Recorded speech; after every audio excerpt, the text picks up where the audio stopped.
August 2009. Cleveland, Ohio. Imperial Avenue. An ordinary residential street in the Mount Pleasant neighborhood. Utility workers refuse to work in this area. The crew was supposed to repair a water main, but people simply cannot be there. The smell is too strong. Some people are nauseous, others dizzy. The foreman writes that it's impossible to work like this. And this isn't the first complaint. Calls have been coming in for 2 years, since the summer of 2007. Residents say the same thing. There's a constant smell of decomposition in the street. In winter, it's tolerable. In summer, in the heat, it becomes unbearable. City authorities give the same answer every time. The first version, emissions from a sausage factory in the next block. The second, a sewer pipe burst somewhere. The third, a large animal had died on one of the properties. But no one checks. Complaints are registered and forgotten. By the summer of 2008, people start closing windows even in 30 degrees Celsius heat. They turn air conditioners on full blast. They buy air fresheners. One resident puts sandalwood-scented candles on her porch every evening. It doesn't help. In the summer of 2009, patience runs out. One of the neighbors calls local news, says the authorities have been ignoring the problem for 2 years. People can't live normally. The TV channel sends a camera crew. July 28th, around 3 in the afternoon. Heat nearing 30 degrees. The journalist and cameraman get out of the car and immediately understand that residents weren't exaggerating. The cameraman would later say he'd worked in television for 8 years, filmed all sorts of things, landfills, sewage treatment plants, fires, but he had never encountered a smell like this.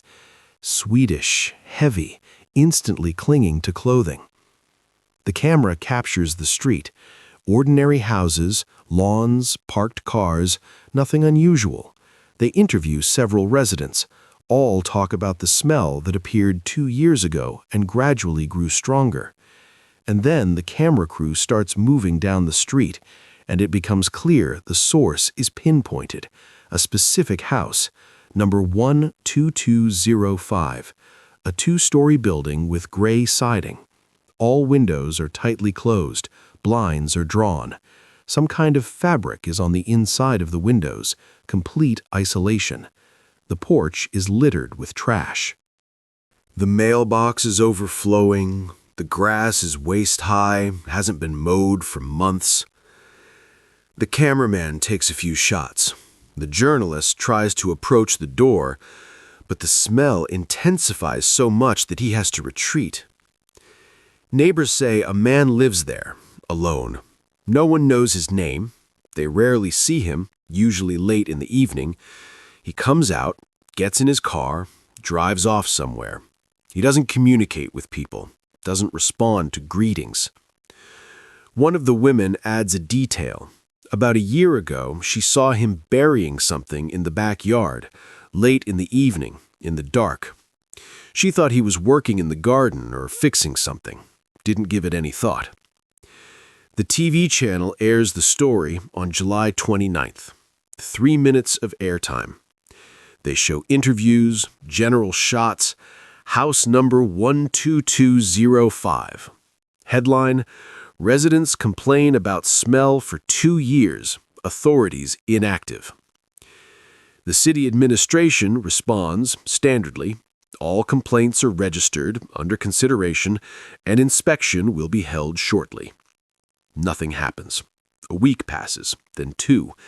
The house stands with closed windows. The smell remains. People continue to live in these conditions. And inside, on 2 floors and in the basement, lie the remains of 11 women. Some have been there for over a year, some for several months. And 2 months later, something will happen that will finally force the police to pay attention to this house, because one woman who will be dragged in there at the end of October will manage to escape. And then everything will change. The man who lives in house number 12205 is named Anthony Sowell, 50 years old, African American, former U.S. Marine. Neighbors know him, not intimately, but they know him.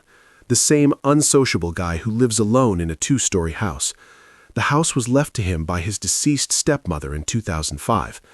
After her passing, Anthony moved in and has lived there alone.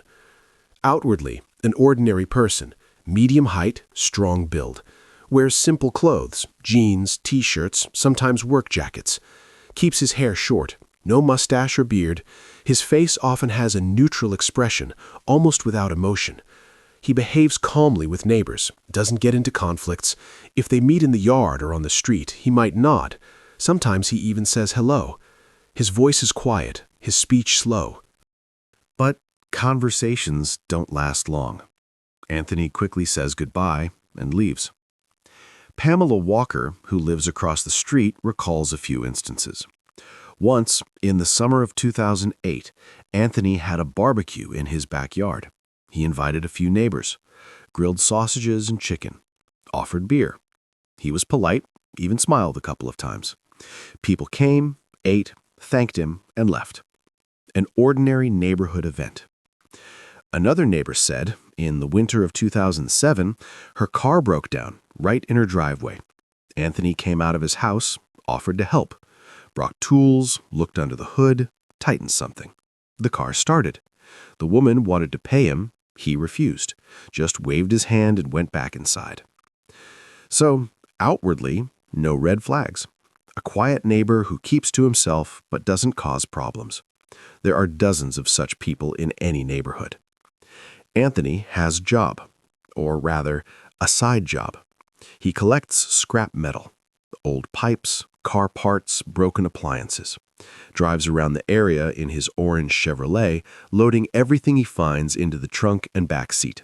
Then he takes it to a scrap metal yard on Clare Avenue.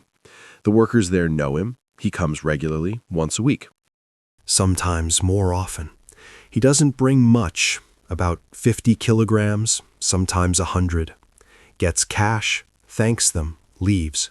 Nothing strange, an ordinary customer. Anthony also receives disability benefits. After his service in the Marines, he had health problems. The paperwork was done in the 90s. The money comes regularly. It's enough for food, utility bills, gas. Sometimes he's seen at the local store, buys simple things, bread, canned goods, cigarettes, cheap alcohol, usually hard liquor, whiskey or vodka. Pays in cash, rarely talks to the cashiers, takes his receipt, packs his purchases into a bag, leaves. One of the cashiers remembers Anthony was always polite, never rude, never argued about prices, never caused problems, the most ordinary customer. Hundreds of such people pass through the store. Anthony also appears at the bar on the corner of Imperial Avenue and 123rd Street. Not every day, but regularly. He comes in the evening, orders a beer or whiskey, sits in a corner. Drinks slowly, usually alone. Sometimes he talks to the bartender about the weather, about sports, nothing specific. The bartender remembers Anthony never got blackout drunk. He'd have 2 or 3 drinks and leave. No fights, no scandals. A quiet patron who doesn't attract attention. So the picture is simple. A lonely man of 50, a former serviceman, lives on benefits and odd jobs, doesn't socialize much but doesn't cause problems either. A typical working-class resident of Cleveland, of whom there are thousands. But there's one detail most neighbors don't know. In the Cleveland Police Department database, Anthony Sowell is listed as a registered sex offender. The status was assigned in 2005, after his release from prison. In 1989, Anthony was arrested for assaulting a woman. The case details were straightforward. He met her in a bar, invited her to his place. The woman agreed. They drank together, and then Anthony tied her up, beat her, and committed sexual assault. The woman managed to free herself and escape. She called the police. Anthony was arrested the next day. The case went to court. He received 15 years in prison. He served almost his entire sentence, was released in 2005. Under Ohio law, he's required to report to the police station regularly, provide an updated address, confirm his place of residence. This is a standard procedure for people with this status. Anthony complies with the requirements. He comes to the station every few months, fills out papers, signs, leaves. The officer handling his case notes, no violations, everything according to the rules. Ohio's sex offender registry is public. Anyone can go to the website, enter an address, and see who lives in the area. Photo, name, address, charge, all available. But most people don't check these databases. Neighbors on Imperial Avenue have no idea who lives in house number 12205. They see a quiet man who causes no problems, and no one directly connects the smell that has been in the street for 2 years to this house. They think about the factory, the sewer, the animals. And Anthony continues to live his life, collects scrap metal, goes to the store, sometimes visits the bar, reports to the police. Everything looks normal.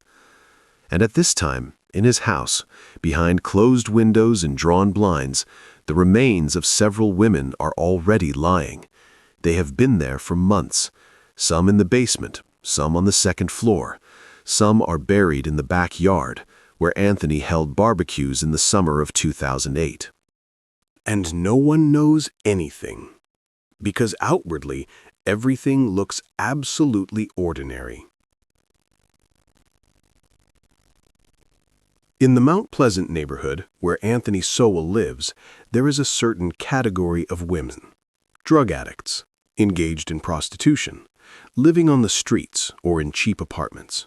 Most are African American women between 30 and 50 years old. This is a social reality of Cleveland's old industrial districts. Factories closed, no jobs. The neighborhood is deteriorating. Some become alcoholics, some get hooked on crack or heroin. Women go out onto the streets to earn money for a dose. And between 2007 and 2009, several women disappear from this area. The first, Crystal Dozier, 38 years old, last seen in May 2007. Crystal was known to local dealers, regularly bought crack, sometimes stayed with acquaintances, sometimes on the street, had no permanent residence. Her sister, Rose Dozier, recalls their last conversation. Crystal called. Said she was fine, that she would visit soon. She never called again. Rose tried to look for her, called mutual acquaintances. No one knew anything. Crystal simply disappeared. Rose didn't file a police report until 3 weeks later. She later explained she thought her sister had simply gone somewhere or was hospitalized. It had happened before. Crystal could disappear for a week or two, then reappear. The second, Tashana Culpepper, 31 years old, disappeared in June 2008. Tashana was also a drug addict, lived in a shelter on St. Clair Avenue, went out every day, looking for money for a dose. Her friend, LaTanya Hope, last saw her. They were standing together near the store on the corner of Imperial Avenue, around 10 in the evening. Tashana said she found a client and left. LaTanya never saw her again. No one filed a report. Tashana's relatives lived in another state. They didn't know she was missing. The shelter noted her absence, but didn't file a report. People often leave and don't return. The third, LaShonda Long, 25 years old, disappeared in August 2008. The youngest of them all. LaShonda started using drugs in high school. By 25, she was deeply addicted, lived with her mother, but often left for several days. Her mother, Donna Long, said she last saw her daughter on August 19. LaShonda came home, changed, ate something, said she would be back soon. She didn't return. Donna waited 2 days, then went to the police, filed a report. The officer took down the information, promised to check, but nothing really happened. LaShonda was formally listed as missing, but no active search was conducted. The fourth, Michelle Mason, 45 years old, disappeared in October 2008.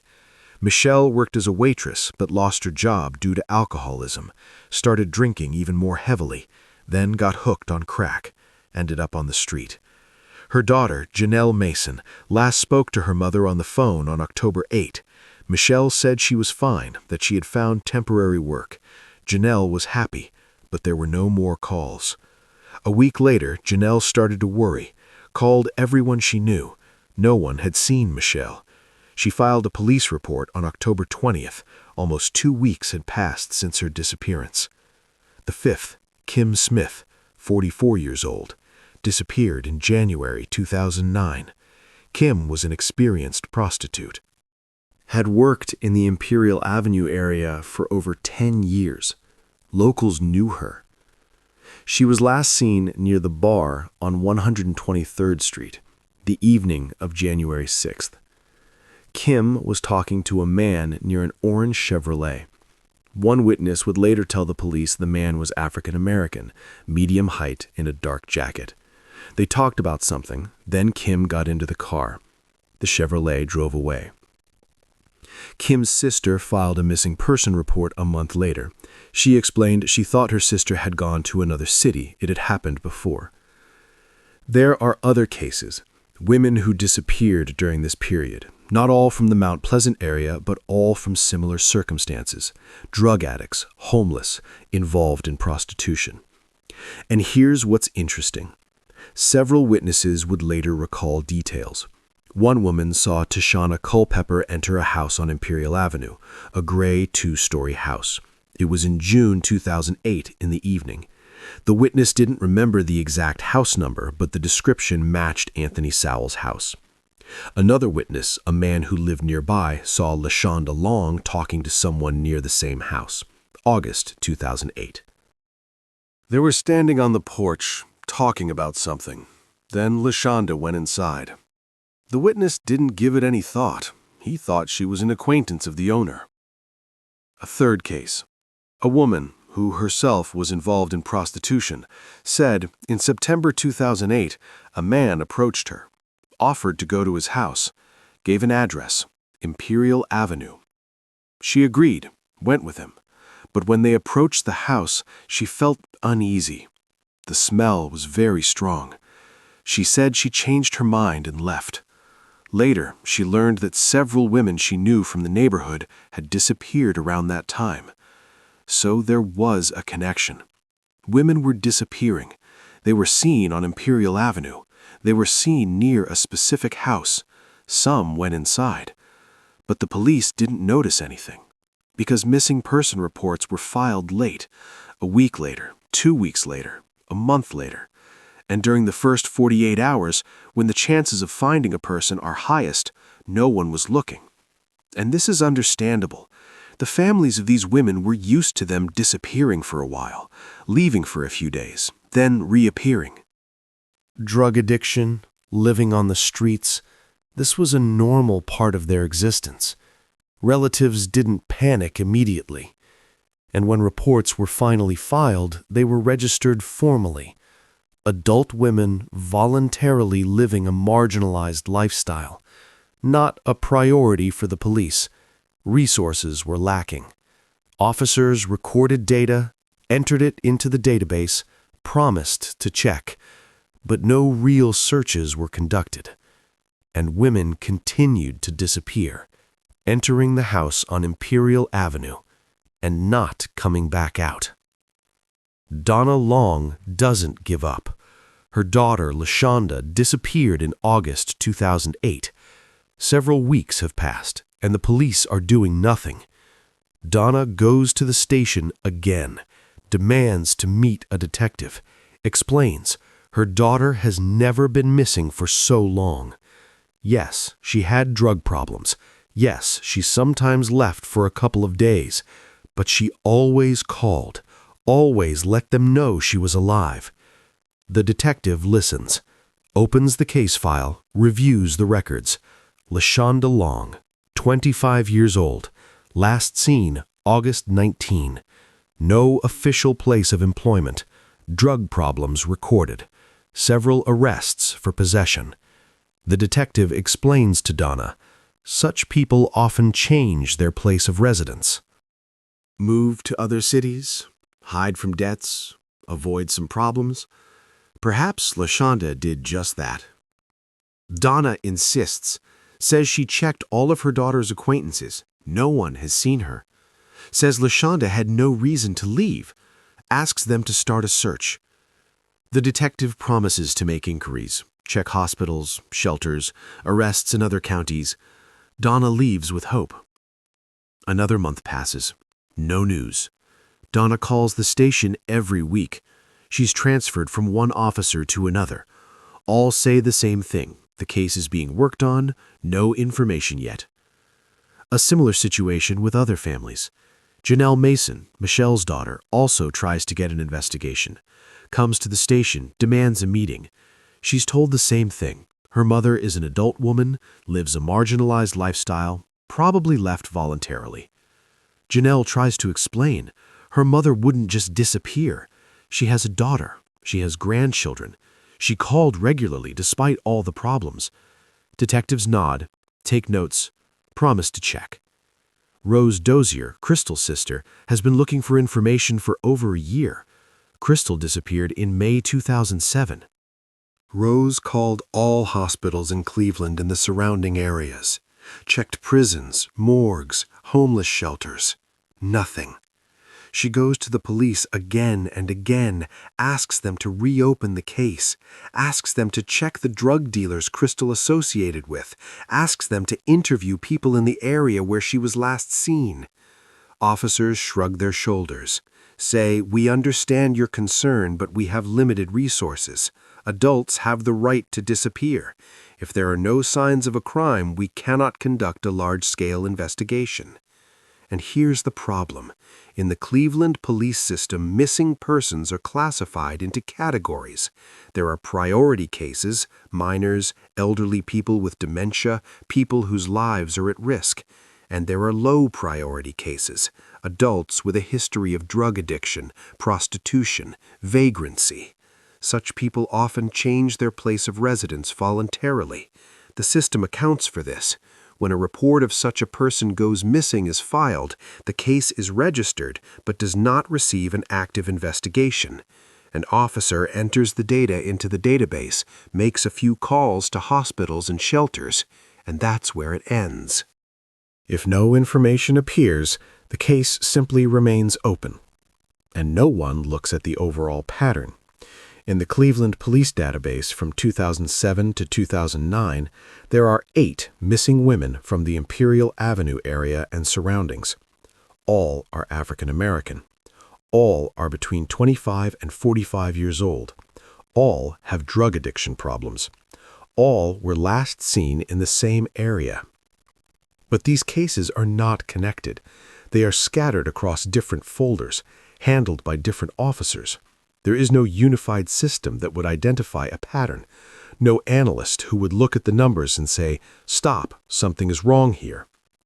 Moreover, even when relatives mention specific streets or areas, this information is not systematically analyzed. Donna Long tells the detective that someone saw LaShonda on Imperial Avenue. The detective records it in the report, but doesn't check if there were other missing persons from the same street. In March 2009, another incident occurs. A woman named Nancy Cobbs, 43, disappears. Drug addict, involved in prostitution. She was last seen on the corner of Imperial Avenue and 123rd Street. Her niece files a report a week later, comes to the station, talks to an officer. The officer enters the data, promises to check. The niece asks, "Were there other missing women in this area? Maybe it's connected." The officer replies honestly, "I don't know. I need to check the database." Promises to look, but doesn't actually do it. Too much work, too little time. Cases are filed one after another. Crystal Dozier, May 2007. Tishana Culpepper, June 2008. LaShonda Long, August 2008. Michelle Mason, October 2008. Kim Smith, January 2009. Nancy Cobbs, March 2009. 6 women in 2 years, all from the same area, all with similar lifestyles, and no one sees the connection. And in house number 122005 on Imperial Avenue, behind closed windows and drawn blinds, lie their remains. Some in the basement, some on the second floor in the bedroom, some buried in the backyard. And the smell that has been in the street for 2 years, that's exactly where it comes from. But no connection is made. The cases hang open in the archive. Anthony Sowell continues to live a normal life, collects scrap metal, goes to the store, reports to the police as a registered sex offender. Everything goes on as usual. And only a few months later will something happen that will change everything. Because one woman who will be dragged into this house will manage to escape alive. September 29th, 2009. Around 8 in the evening, Imperial Avenue. A woman runs out into the street, barefoot in torn clothes, red marks on her neck. She screams, asks for help. Neighbors see her. Someone calls 911. A patrol arrives in 10 minutes.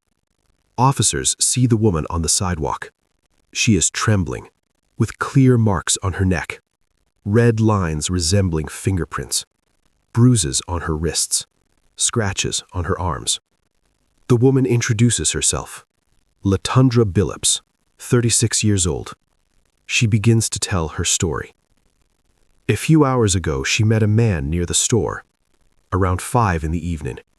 He spoke to her, offered to have a drink together. She agreed.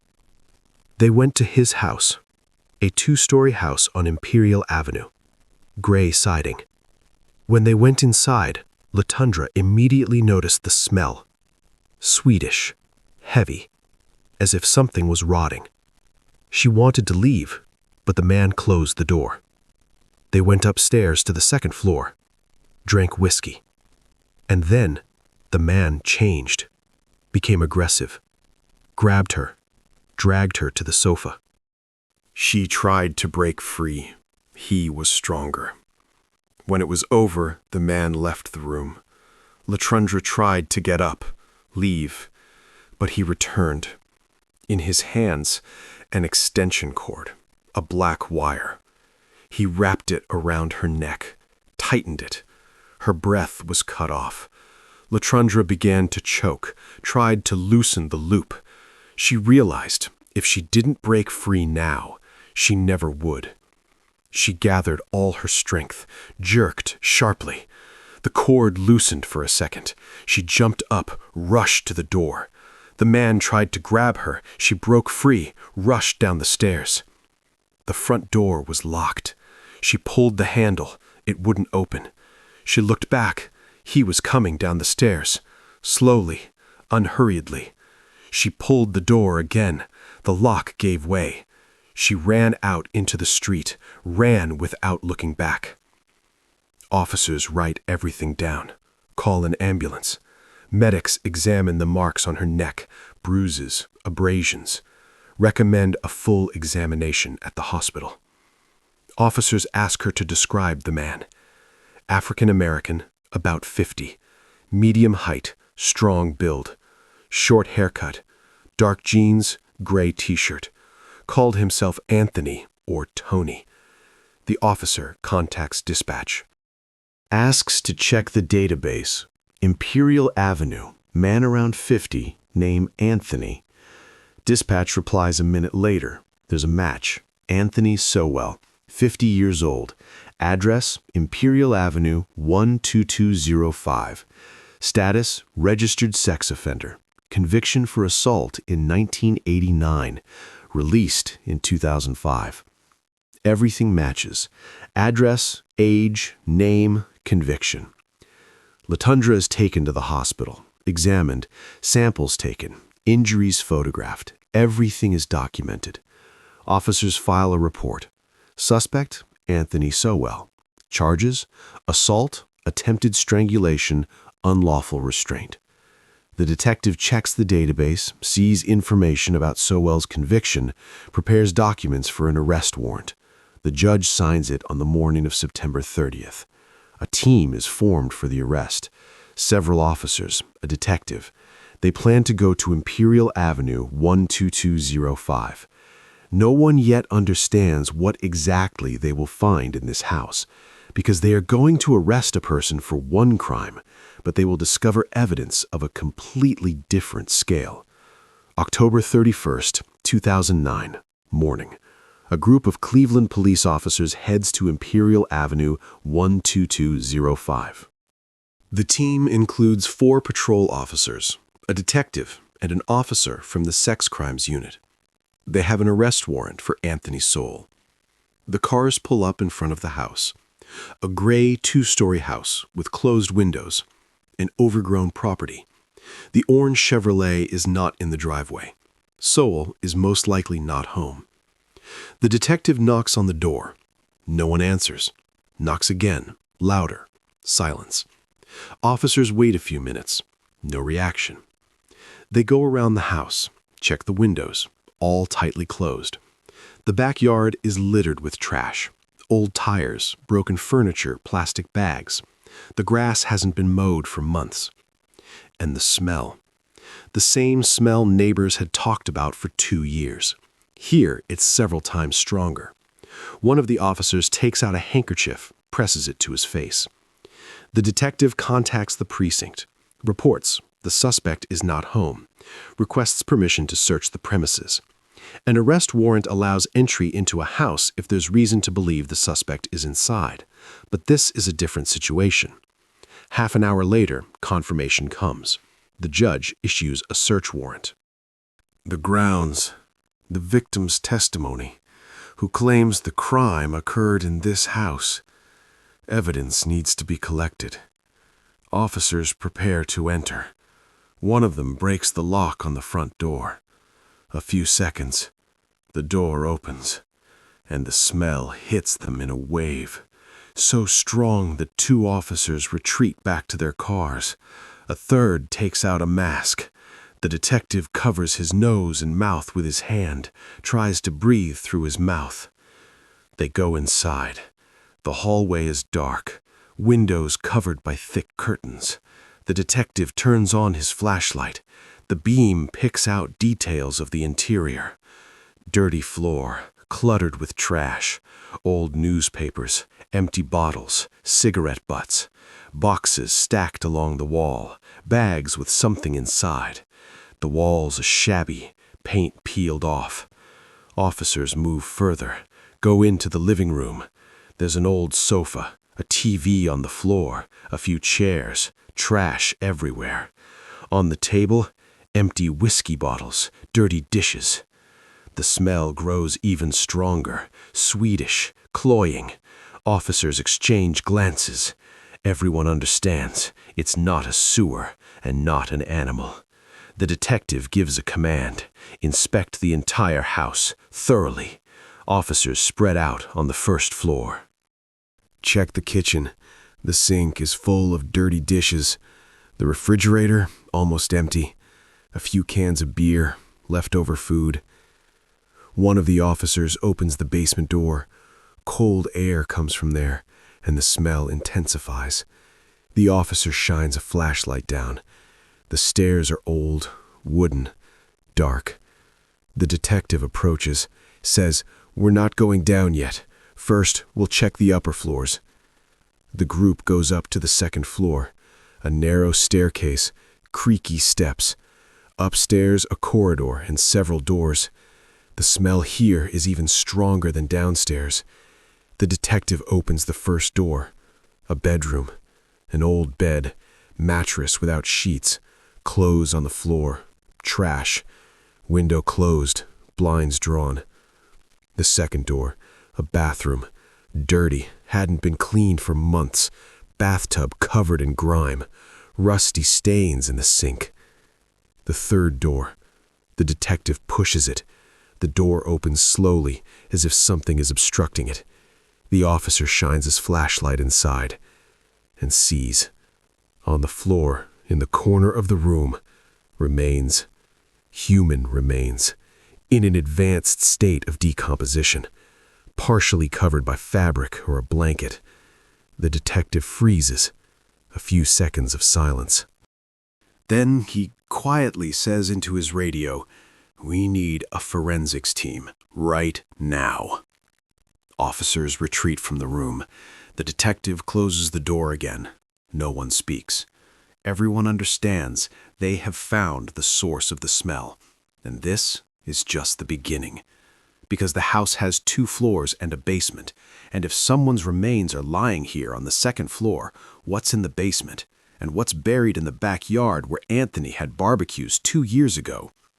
The detective goes outside, contacts the precinct, reports the situation, says we need a full forensics team, a medical examiner, additional officers. This is a crime scene, a massive one.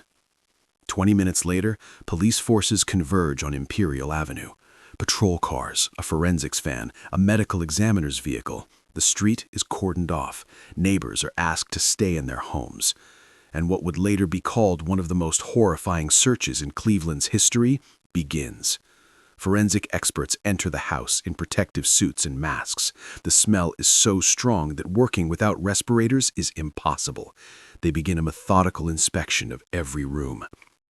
The first discovery, on the 2nd floor, in a bedroom.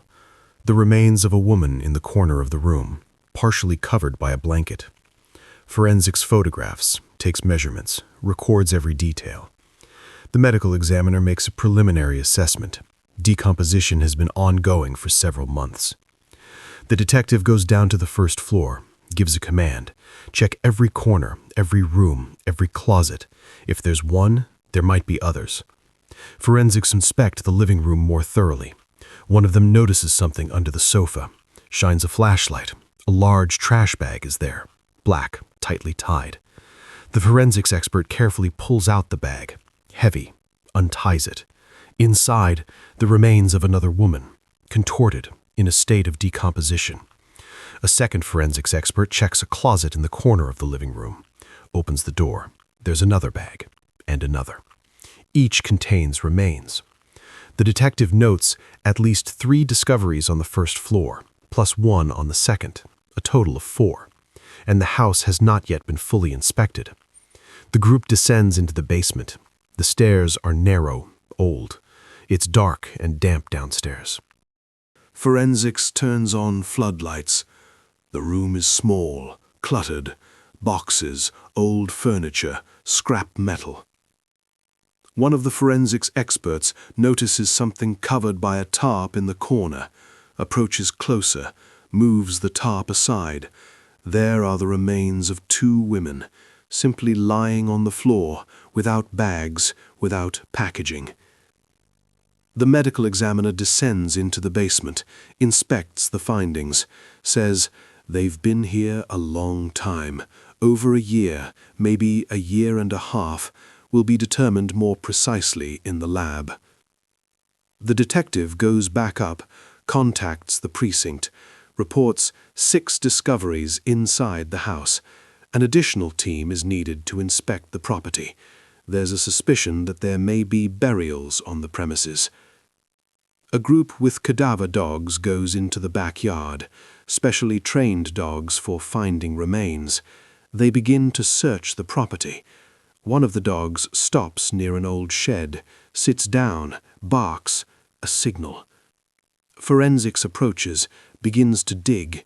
At a depth of about a meter, they find a plastic bag. Inside, the remains of a woman. A second dog reacts near the fence. There's another burial there, shallow, about half a meter deep, remains wrapped in fabric. A third spot, near the old barbecue, the same one where Anthony grilled sausages for neighbors in the summer of 2008. Another burial is found there. By the evening of October 31, the result is horrifying. Inside the house, 6 discoveries. In the backyard, 3 burials. A total of 9 women. And this is only preliminary data. The inspection continues. The commander of the task force convenes a meeting. says this is the largest case in Cleveland's history in the last 20 years. We need to gather maximum evidence, identify everyone, establish the causes. The medical examiner adds, the exact number of victims will be determined after a full examination. It's possible there are more burials on the property. The entire perimeter needs to be checked. Detectives begin to retrieve archives of missing women. Recall the reports that came in over the past 2 years. Crystal Dozier, Tashana Culpepper, LaShonda Long, Michelle Mason, Kim Smith, Nancy Cobbs, all disappeared in the Imperial Avenue area. All fit the description.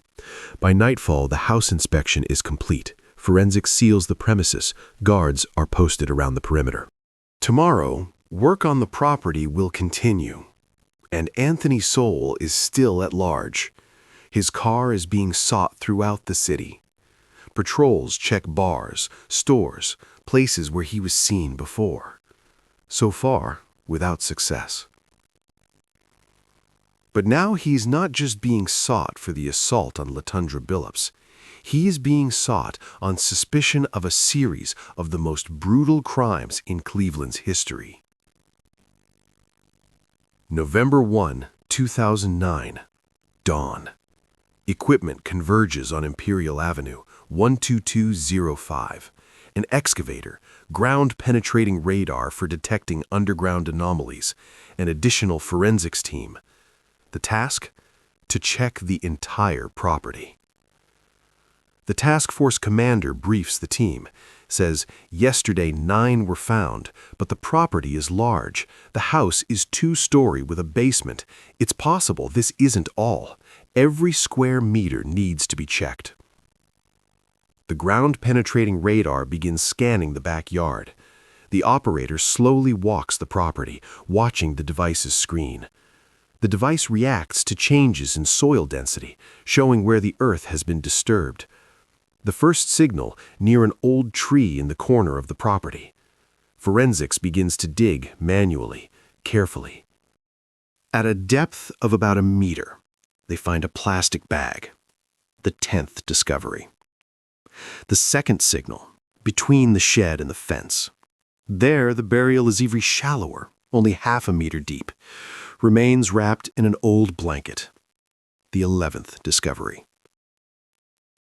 The medical examiner inspects each finding on site, records its position, makes preliminary notes, tells detectives it seems the burials were done in a hurry, shallow, without attempts to carefully conceal them. By lunchtime, the count changes. 11 women. 11 lives. Detectives realize this is no longer a single crime. This is a series. Systematic, spread out over time. The commander contacts the Cleveland police chief, reports the situation, asks to reclassify the case. These are officially serial murders. Additional resources are needed. FBI specialists, assistance from federal agencies. The police chief calls a press conference, appears before cameras that evening. Announces the remains of 11 women have been discovered in the house on Imperial Avenue. The suspect has been identified. A manhunt has been declared. This is the largest case in Cleveland's modern history. The news explodes across local and federal media. TV channels interrupt programs. Journalists converge on Imperial Avenue. Police set up a perimeter, keeping everyone away from the house. Neighbors are in shock. Pamela Walker, Sowell's neighbor, gives an interview, says, "I can't believe it. He seemed like a normal person. We even went to his barbecue, and all this time." She doesn't finish the sentence, just covers her face with her hands. Detectives begin large-scale identification work. They retrieve all missing women's reports from the past 3 years, compare descriptions, disappearance dates, last known locations. Relatives are called to the station, asked to provide DNA samples for comparison. They explain the process will take time, but it's the only way to definitively establish identities. Donna Long is one of the first to arrive, provides a DNA sample, asks the detective, "Could this be my LaShonda?" The detective answers honestly, "Possibly. Results will be available in a few weeks." Rose Dozier, Crystal's sister, also comes. She had been looking for her sister for 2.5 years. Now she understands. Most likely, Crystal is among these 11. Janelle Mason comes for a DNA sample to compare with the remains of her mother, Michelle. She is only 22 years old. She cries in the detective's office, says, "I knew something was wrong. Mom would never just disappear." Meanwhile, the search for Anthony Sowell continues. His photograph is distributed to all precincts in Ohio. The alert is sent to neighboring states.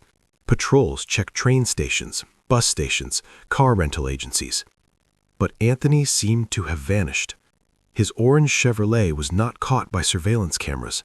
No one had seen him since September 29th, the day LaTundra Billups ran out of his house.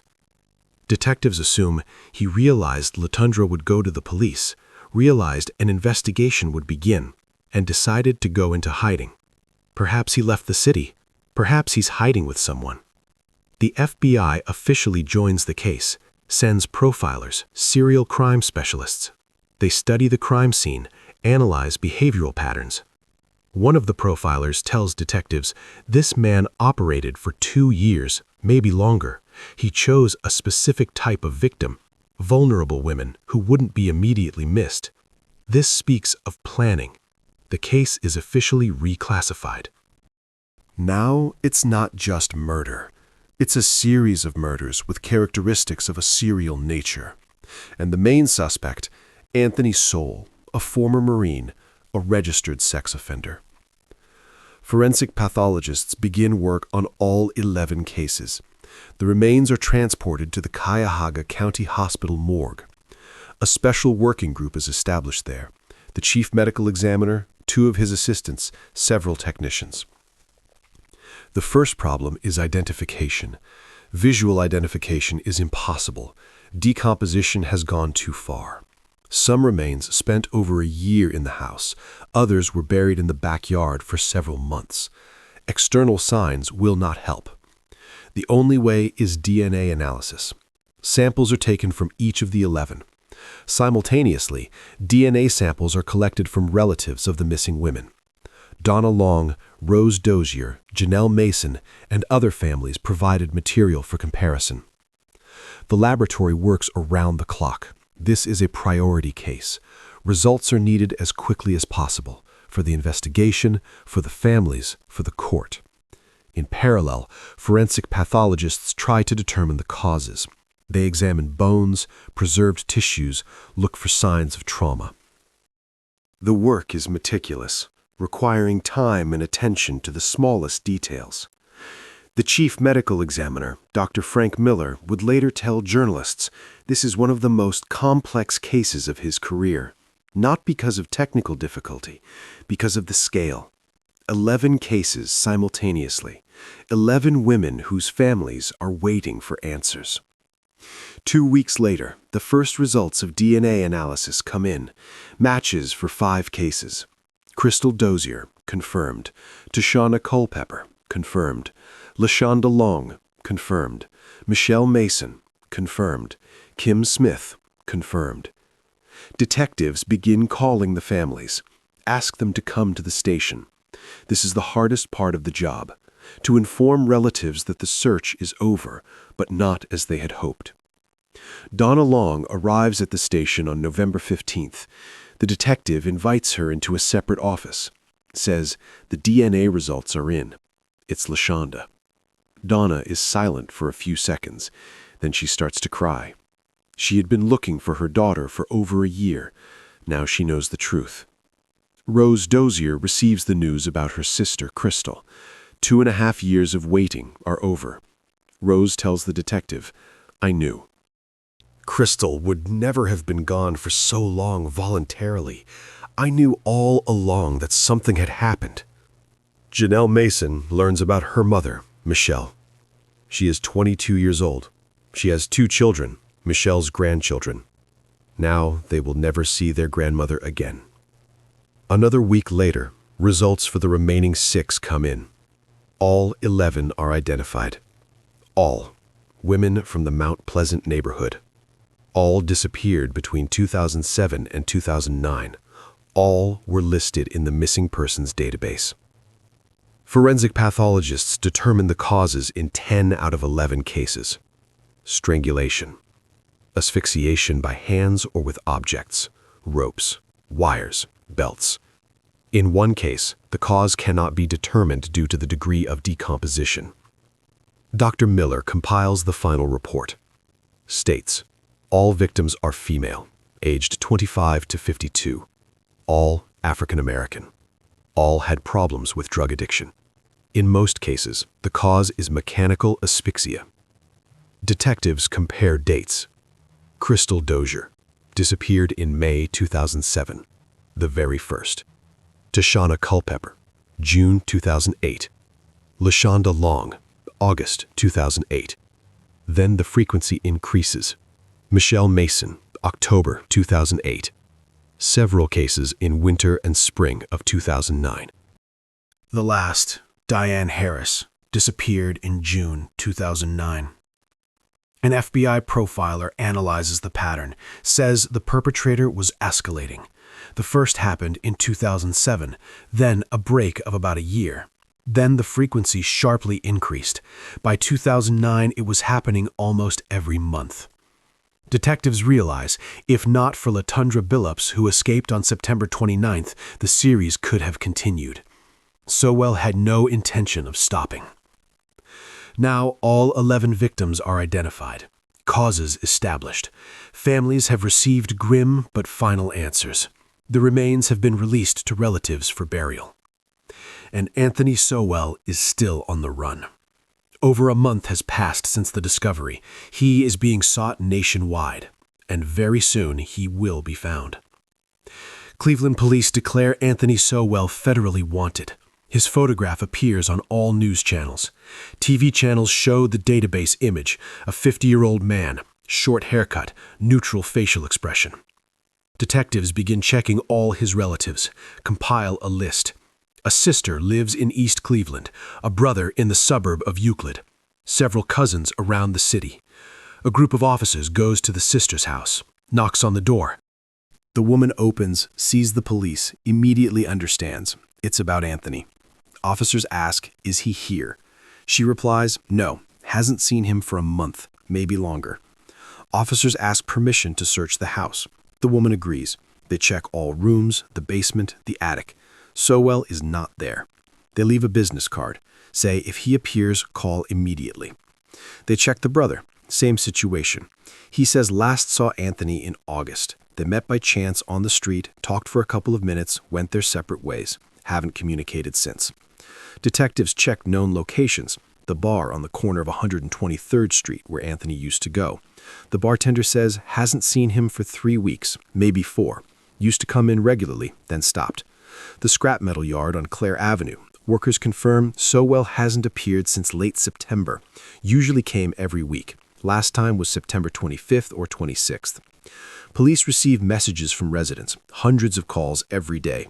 Someone saw a similar man at a bus stop. Someone noticed him in a supermarket. Someone is sure Sowell is hiding in an abandoned building. Detectives check every lead. Go to the scene, interview witnesses, review surveillance camera footage. In 95% of cases, false alarm. People see an African American of similar age and build, think it's Sowell. Panic breaks out in the Mount Pleasant neighborhood. Residents are afraid to go out in the evening. Women stop walking alone. Stores close earlier than usual. People install additional locks on their doors. Pamela Walker, Sowell's neighbor, tells journalists, "We lived next to this man for 2 years. He walked on the same street, said hello, and we didn't know. Now, every time I hear footsteps behind me, I turn around." TV channels broadcast information around the clock. Anchors discuss, how could this have gone on for so long?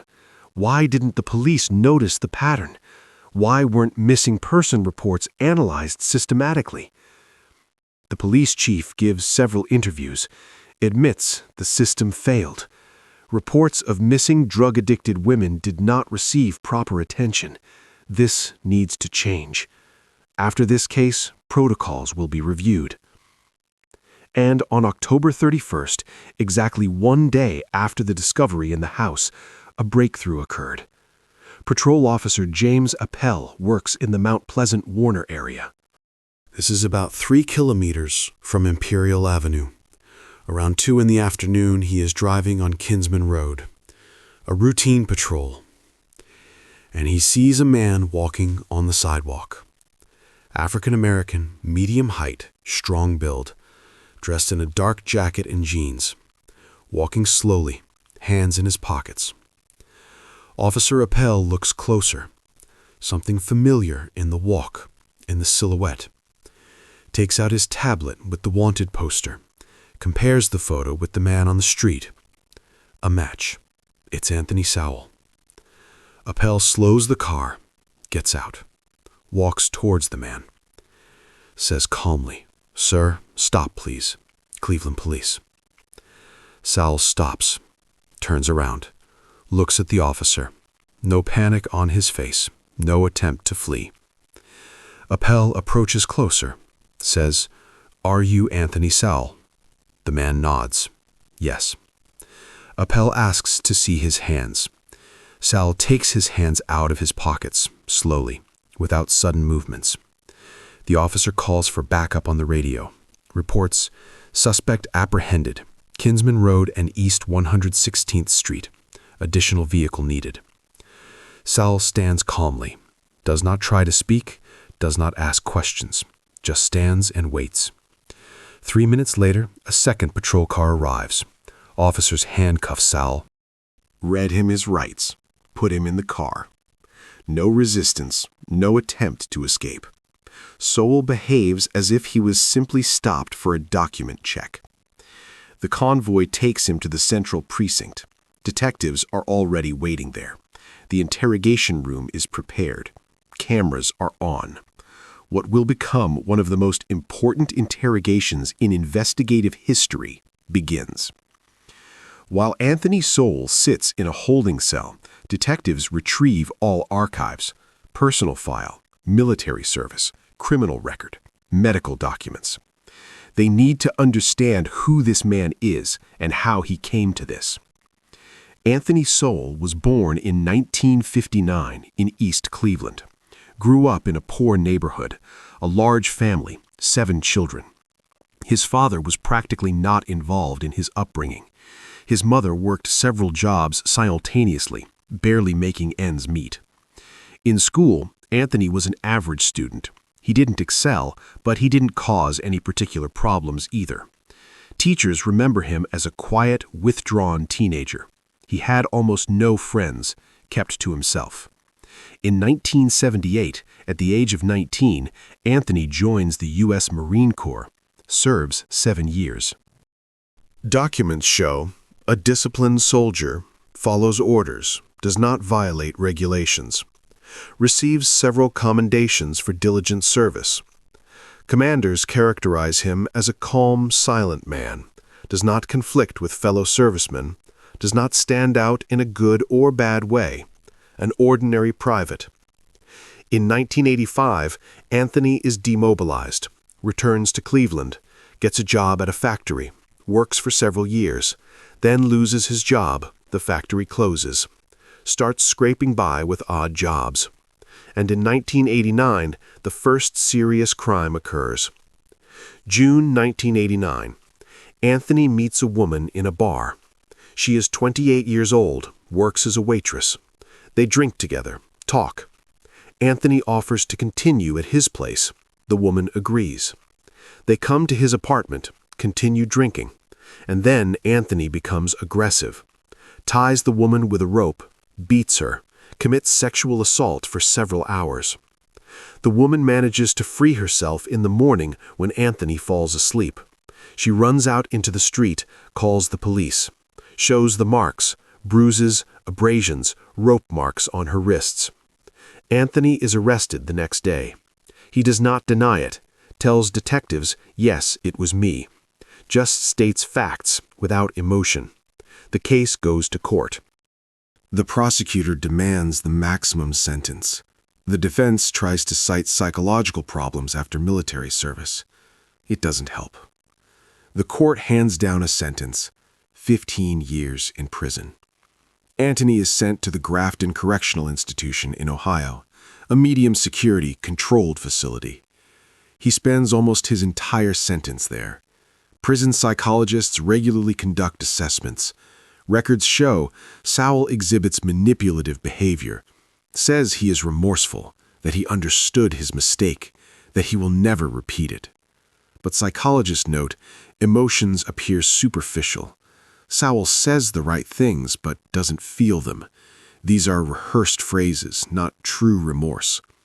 In prison, Anthony behaves exemplary, does not break rules, does not participate in conflicts, works in the kitchen, attends group therapy. Outwardly, an ideal inmate. In 2005, he is released, served almost the full sentence. Under Ohio law, he is required to register as a sex offender. This means regular reporting to the police, a public database, restrictions on residency. Anthony receives the house on Imperial Avenue from his deceased stepmother. She dies in 2004, bequeaths the 2-story building to him. He moves in there immediately after his release. He applies for disability benefits. After military service, he has health problems, documents confirm. Receives about $1,200 a month. This is enough for basic needs. And this is where the main problem begins. The sex offender supervision system in Ohio in 2005 operates nominally. Sowell is required to report every 3 months, comes to the station, fills out papers, confirms his address.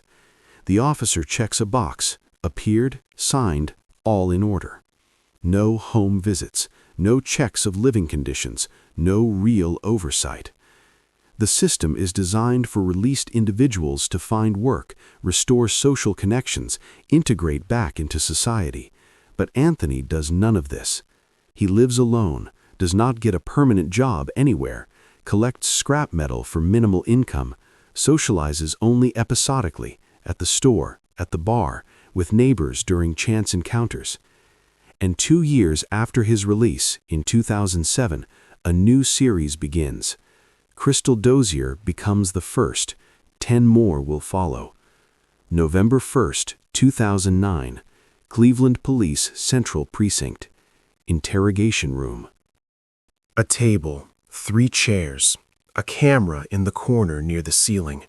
Everything is being recorded. Anthony Sowell sits at the table. His hands are on his knees. His back is straight. His face is calm, almost indifferent. Opposite him are 2 detectives, Mike Cassidy, the lead investigator on the case, and his partner, Rick Downing. Cassidy turns on the recorder. He states the date, time, and names of those present. He reads Sowell his rights. Sowell nods, confirming that he understands. The detective starts with something simple. He asks, "Where were you for the past 2 days?" Sowell replies, "I was walking around the city." The detective clarifies, "Where exactly?" Sowell shrugs. "Different places. I don't remember exactly." Cassidy changes the subject. He says, "We were at your house." Sowell doesn't react. He just stares.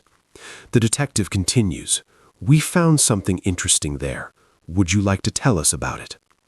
Sowell is silent for a few seconds. Then he says, "I don't know what you're talking about." Cassidy pulls out a folder. He opens it.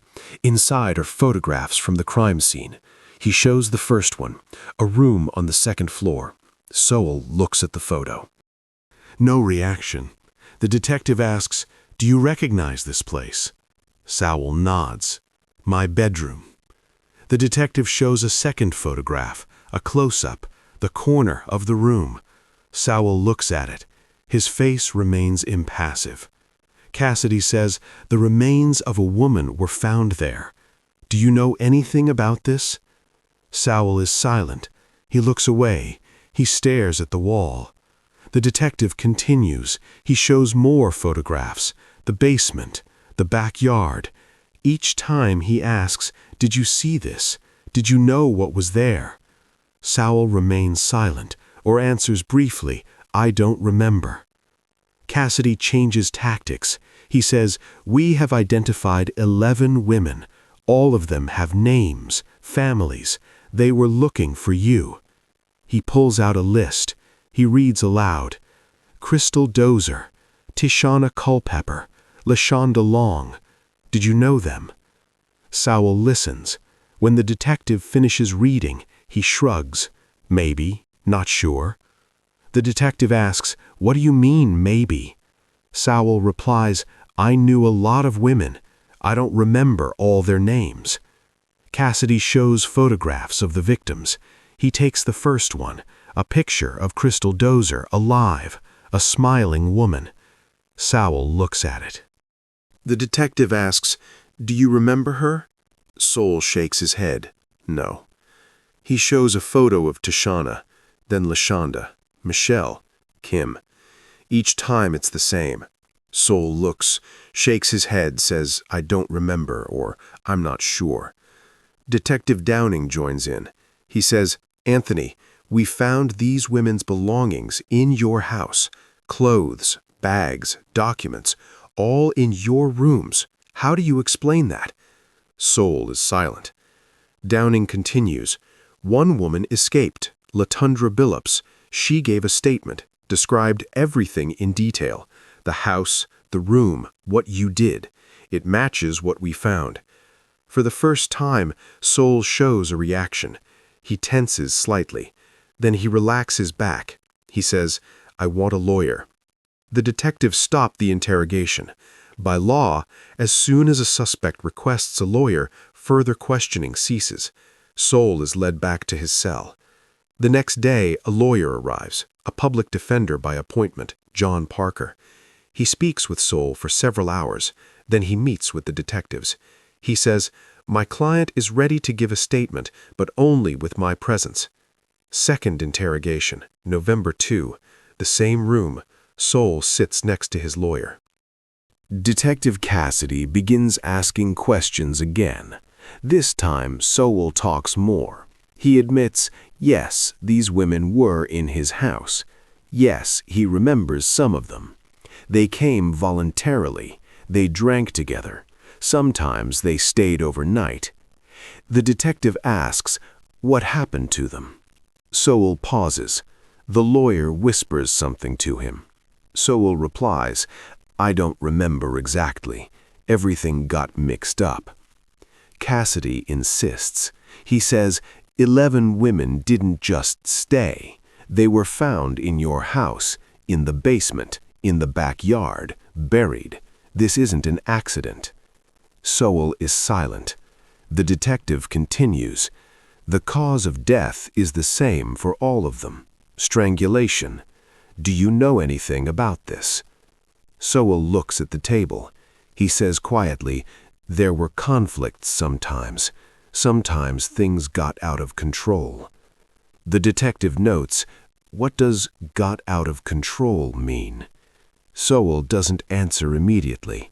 Then he says, "I didn't mean to. It just happened that way." An FBI profiler is present at the interrogation, watching through a glass. He observes, takes notes, then compiles a report. He indicates, Sowell demonstrates classic signs of a manipulator. He minimizes his responsibility. He uses passive constructions. It just happened. Things got out of control. He avoids direct admissions. The absence of emotions is characteristic. No remorse, no regret. Even when he sees photographs of the victims, he shows only slight discomfort. Not grief, not guilt. The profiler adds, "The psychological profile indicates a need for control and power. Victims were chosen from vulnerable populations, drug addicts without social support, people who wouldn't be immediately sought after." Detectives conduct 3 days of interrogations with Sowell. Gradually, they gather admissions. He confirms facts when the evidence is irrefutable, but he speaks minimally, without details. By the end of the 3rd day, the picture is clear. Sowell does not deny the women's presence in the house. He admits to conflicts. He formally agrees to the accusations when the evidence is obvious, but there is no genuine remorse. Detective Cassidy would later tell journalists, "I've seen different people during interrogations. Some cry, some scream, some make excuses. Sowell was different. He just sat there, calm." As if we were discussing the weather. While the interrogations are ongoing, forensic experts continue their work at the house on Imperial Avenue. The initial examination is complete. All obvious findings have been documented, but the team leader gives an instruction: check again, more thoroughly. Sometimes the most important clues are not in plain sight, in hard-to-reach places that are missed during the first inspection. Behind walls, under floors, in ventilation systems. The team returns to the house on November 3rd. They begin a methodical inspection of each room. They check the walls, tapping, looking for voids. They check the floors, lifting boards where they are loose. 2 forensic experts are working in the basement. The room is cluttered: boxes, old furniture, scrap metal that Sowell collected. They had inspected this place before, finding 2 items, but the commander insists, check again. One of the forensic experts moves an old cabinet in the corner. Behind it is a pile of rubbish, plastic bags, old rags, broken tools. He starts to clear it. He removes the bags one by one. And he sees a bucket, an ordinary plastic bucket like those used for construction work. Orange, with a lid. It stands in the very corner, almost imperceptible. The forensic expert takes the bucket, places it in a clear spot. He opens the lid. Inside is something wrapped in fabric. He carefully unwraps it. A skull. A human skull. Partially preserved, without the lower jaw. The forensic expert stops. He calls his partner. The partner comes over, looks. Both understand this is another finding, the 12th. But the commander of the team, when briefed, says, "Wait, we need to check if it's part of one of the 11 already found. Perhaps the remains were separated." The medical examiner examines the skull on site.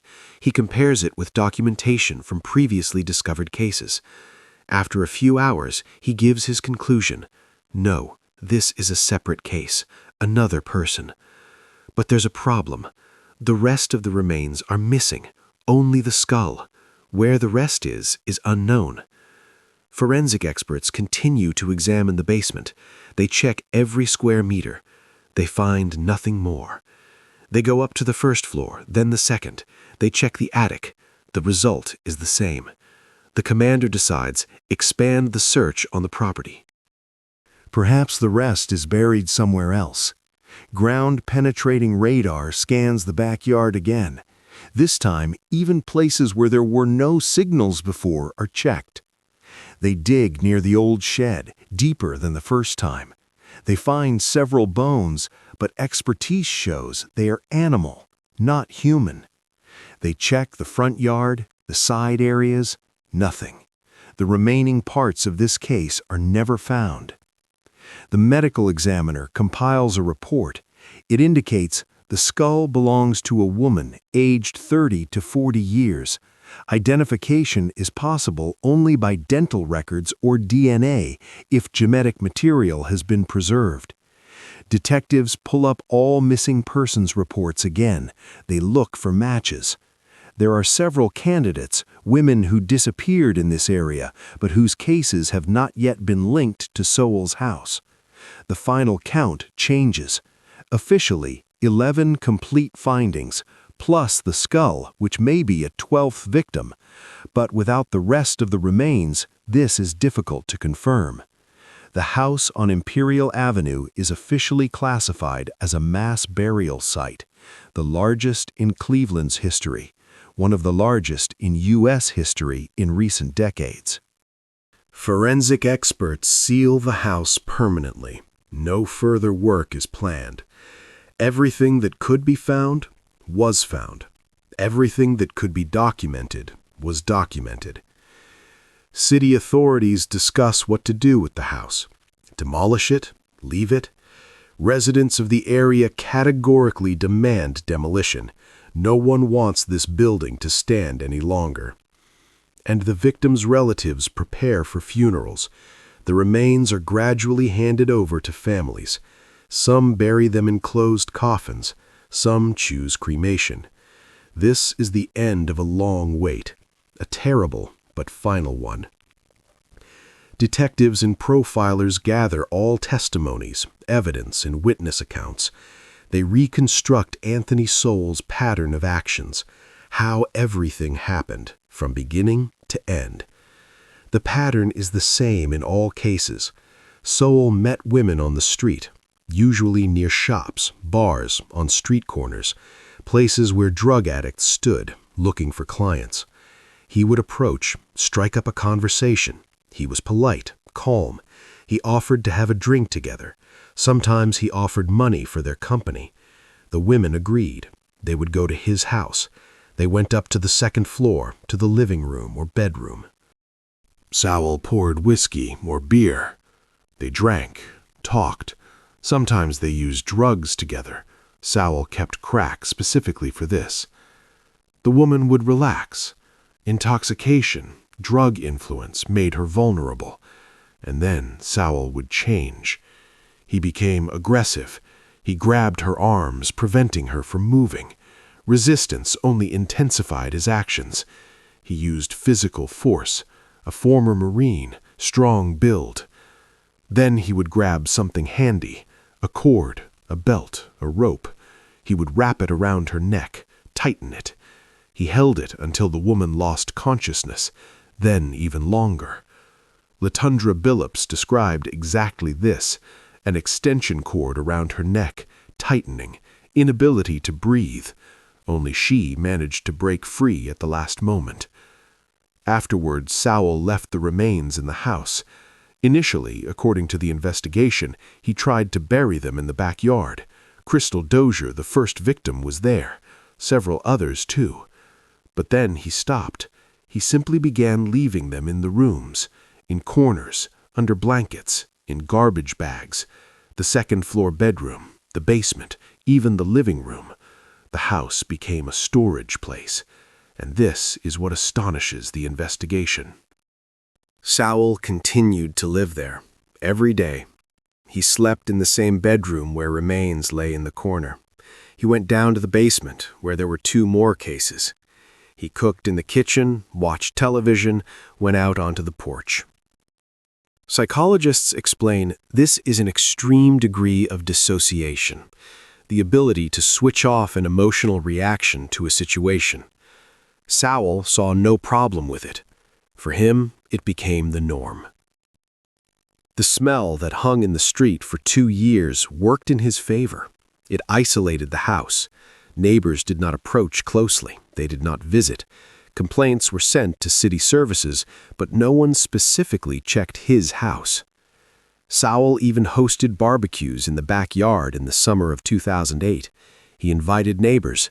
He grilled food directly over the place where burials had occurred. People ate, talked, left. No one suspected anything. The FBI profiler compiles a final psychological profile. It indicates Sowell demonstrates signs of antisocial personality disorder, lack of empathy, inability to feel guilt, manipulative behavior. The choice of victims was strategic. Drug-addicted women without a permanent residence. People whom the system considers low priority. Families do not immediately raise the alarm. Police do not start active searches. This allowed Sowell to operate for 2 years, from May 2007 to September 2009. 11 victims. Possibly 12 if the skull in the bucket is a separate case. Detectives reconstruct the chronology. First, Crystal Dozier, May 2007. Then a break of more than a year. In 2008, the frequency increased. 3 cases. In 2009, even more, almost every month. Sowell gained momentum. He became more confident. Risks did not stop him. He continued to go out, interact with people, check in with the police as a registered offender. He led a double life. And only Latundra Billup's escape stopped everything. She managed to get out. She managed to tell the police. Her testimony launched the investigation that uncovered everything. Now the full picture has been restored. The investigation knows the pattern, the motives, the chronology. All 11 victims have been identified. Evidence has been collected. The case is ready to be handed over to the court. Analysts from the prosecutor's office compile a detailed chronology. They take all established dates of disappearances. They overlay them on the schedule of Sowell's visits to the police station, and they discover something that shocks even experienced detectives. May 2007, Crystal Dozier disappears. June 2007, Sowell comes to the station, checks in as a registered offender. He fills out a form, confirms his address, signs. The officer checks the documents. Everything is in order. Sowell leaves. At this time, Crystal's remains are already in his house, in the basement or in the backyard. Sowell knows this. The officer does not. June 2008, Tashana Culpepper disappears. September 2008, Sowell is at the station again. A scheduled check-in. 3 months have passed. The officer is different, not the one from June. He checks the database, sees everything is clean, no violations. Sowell signs, leaves. There are already 2 findings in the house, Crystal and Tashana. Sowell calmly leaves the station, gets into his orange Chevrolet, and drives back to Imperial Avenue. August 2008, LaShonda Long disappears. October 2008, Michelle Mason. December 2008, Sowell's next check-in at the station. The officer asks standard questions. Address unchanged? No. Working anywhere? Doing odd jobs?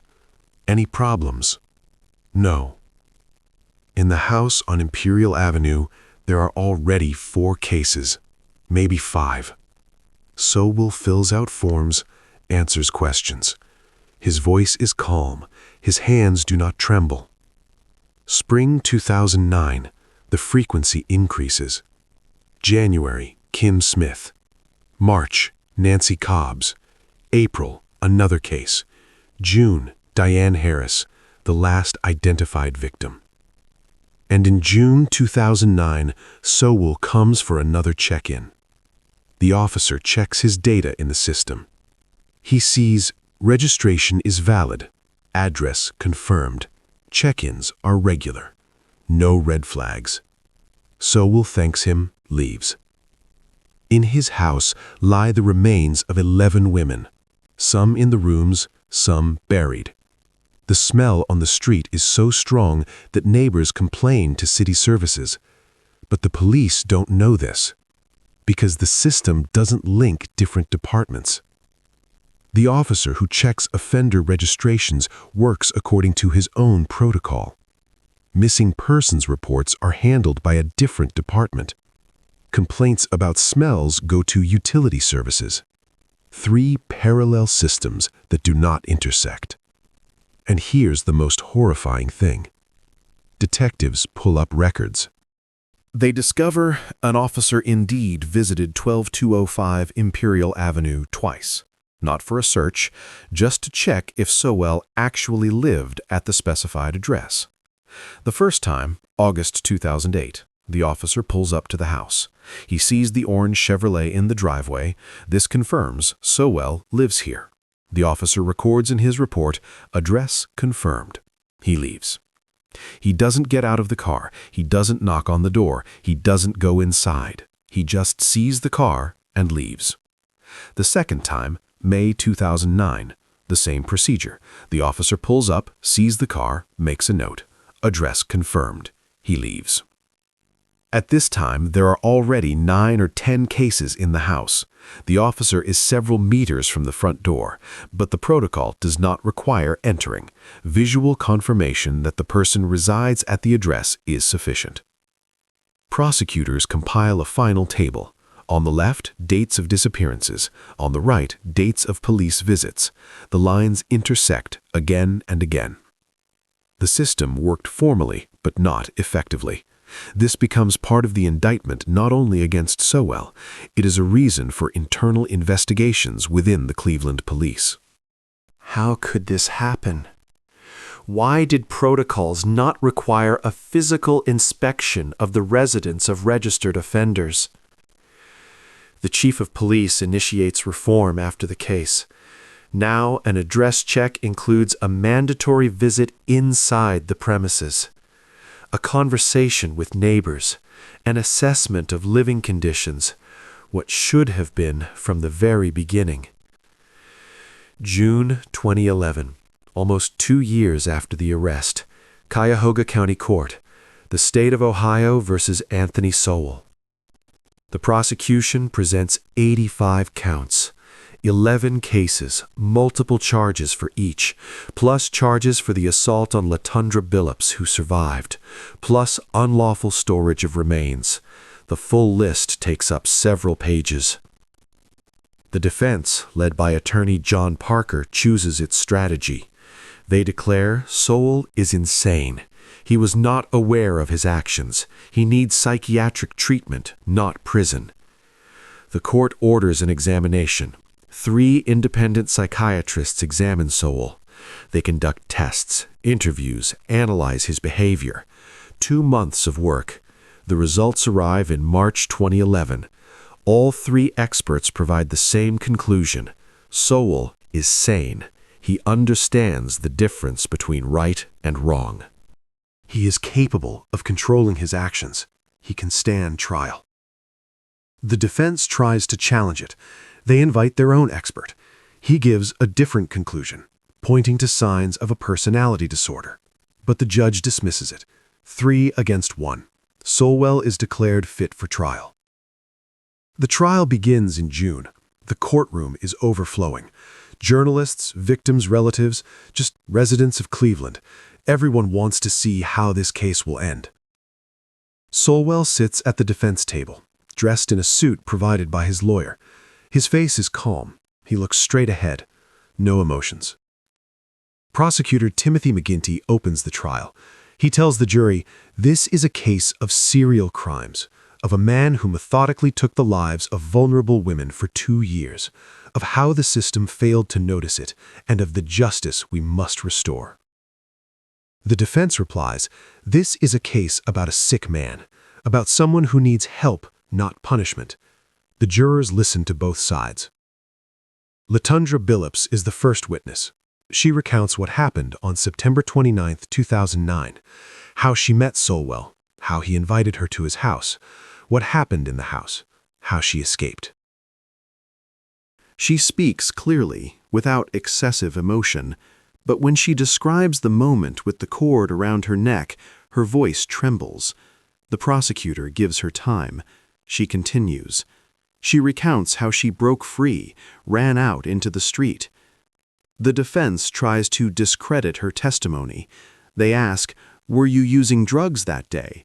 Latundra confirms, yes. The lawyer asks, could you have misinterpreted the situation? Latundra looks at him. She says, I know for a fact he tried to strangle me. You can't fake the marks on my neck. The prosecutor shows photographs. Latundra's neck the day after the attack. Red marks, bruises. The jurors look closely. Next, witnesses are the neighbors. Pamela Walker talks about the smell that lingered for 2 years, about how Sowell usually behaved, calm, polite, no one suspected. Another neighbor recalls the barbecue in the summer of 2008, how Sowell grilled food, treated people. Everything looked normal. And then it turned out that burials were directly beneath their feet. The prosecutor shows crime scene photographs. He warns the jury, the images are graphic. Some turn away, others look, jaws clenched. The house on Imperial Avenue. Rooms with remains, the basement, the backyard with excavations. Everything documented, every detail. Forensic expert Dr. Miller testifies. She explains how identification was carried out, how the causes were established. Strangulation in 10 out of 11 cases, mechanical asphyxia. The defense tries to challenge the expertise. They ask, "Can you say with 100% certainty that this is the cause?" Dr. Miller replies, "Given the degree of decomposition, yes, in 10 cases the certainty is very high." The trial lasts 3 weeks, witness after witness, evidence after evidence. The prosecutor methodically builds the case. He shows the scale, the systematic nature, the cold blood. The defense tries to create doubt. They say, "Our client is sick. He didn't understand what he was doing." But there is little evidence. Experts have already declared him sane. Victims' relatives testify about the impact. Donna Long recounts how she searched for her daughter LaShonda for over a year, how she waited for a call every day, how she hoped, and how she learned the truth. Janelle Mason speaks about her mother Michelle, about how the grandchildren would never see their grandmother again. She cries in the courtroom. The judge calls a recess. Sowell sits motionless throughout this time. He looks at the table. He doesn't react to the testimonies, even when relatives cry. The jurors retire for deliberation on July 22, 2011. 3 days of discussions. On July 24, they deliver their verdict. Guilty on all 85 counts, without exception. The judge schedules a sentencing hearing. The prosecution demands the death penalty. The defense asks for life imprisonment without the possibility of parole. The jury makes a recommendation: death penalty. The judge agrees. August 2011, Anthony Sowell is sentenced to the maximum penalty by lethal injection. December 2011, the trial is over, the verdict delivered. The question remains, what to do with the house at 12205 Imperial Avenue? The building has been sealed since November 2009. It has stood empty for over 2 years. Neighbors demand its demolition. More than 1,000 people sign a petition. No one wants this place to remain. The city authorities order an expert assessment. Specialists evaluate the possibility of sanitation. Can the premises be cleaned, disinfected, and then the building used for something? The conclusion arrives a month later. Impossible. The degree of contamination is too high. Biological materials have soaked into the walls, floors, and ceilings. The smell does not dissipate even after 2 years. No chemical treatment will help. The only option is complete demolition. January 2012. Equipment arrives on Imperial Avenue. Bulldozers, excavators, dump trucks. Workers in protective suits and masks. Neighbors are asked to stay in their homes, close their windows. Demolition begins in the morning. A bulldozer crashes into a wall. The house begins to collapse. The 2-story structure where these events occurred for 2 years turns into a pile of rubble in a few hours. Workers load the debris into dump trucks. Everything is taken to a special landfill. Wood, bricks, concrete, everything goes for disposal. Nothing is left. But that is not enough. Experts say the top layer of soil needs to be removed. There were burials in the backyard. The soil is contaminated. An excavator removes about 1 meter of earth around the entire perimeter of the plot. The soil is also taken to the landfill. By the end of January, only a wasteland remains at the site of the house. A flat area. No trace that a building once stood here. The city authorities decide the plot will remain empty. They will not sell it. They will not build on it. Just an empty space on Imperial Avenue. A memorial without a monument. Neighbors approve. Pamela Walker tells journalists, "It's good they tore it down. Every day passing by we would remember. Now, at least this is over." But the Anthony Sowell case leaves a mark not only in the form of a vacant lot, it changes the system. The Cleveland Police Department revises its protocols for supervising registered offenders. Previously, visual confirmation of the address was sufficient. Now officers are required to enter the premises, inspect living conditions, and talk to neighbors. Checks are conducted more frequently, not once every 3 months, but once a month. If an officer notices something suspicious, a smell, strange behavior, neighbor complaints, a report is filed. A deeper investigation begins. The Missing Persons Department also changes its approach. Now all reports are analyzed centrally. If several people with similar characteristics disappear in one area, that's a red flag. The case is automatically transferred to detectives. A special database is created. It links missing persons reports, registered offenders, and resident complaints. An algorithm searches for matches. If a person disappears near the address of a registered offender, the system issues a warning. These changes are being implemented not only in Cleveland. The FBI distributes recommendations across the country. The Sowell case becomes an example of how the system can fail and how to prevent it in the future. Victims' relatives create a memorial fund. They raise money to help families of missing people. They organize support groups. They help those who are going through the same thing, waiting, uncertainty, the terrible truth. Donna Long becomes one of the activists. She speaks at conferences, tells the story of her daughter LaShonda. She urges authorities not to ignore reports of missing persons, even if they are drug addicts or people without a permanent residence. Every life is important. And Anthony Sowell spends years on death row. The death penalty in Ohio is not carried out quickly. Appeals and legal procedures drag on for years. In February 2021, 10 years after the sentence, Sowell dies in a prison hospital. He was 61 years old. The cause, a terminal illness. The sentence was never carried out. Victims' relatives react differently. Some say justice prevailed. He spent the rest of his life in confinement. Some believe he got off too easily. He should have waited for the sentence to be carried out. But all agree on one thing. The case is closed. The page is turned. 11 women received names. Their families received answers. The system has changed so that this does not happen again. Imperial Avenue is still a vacant lot.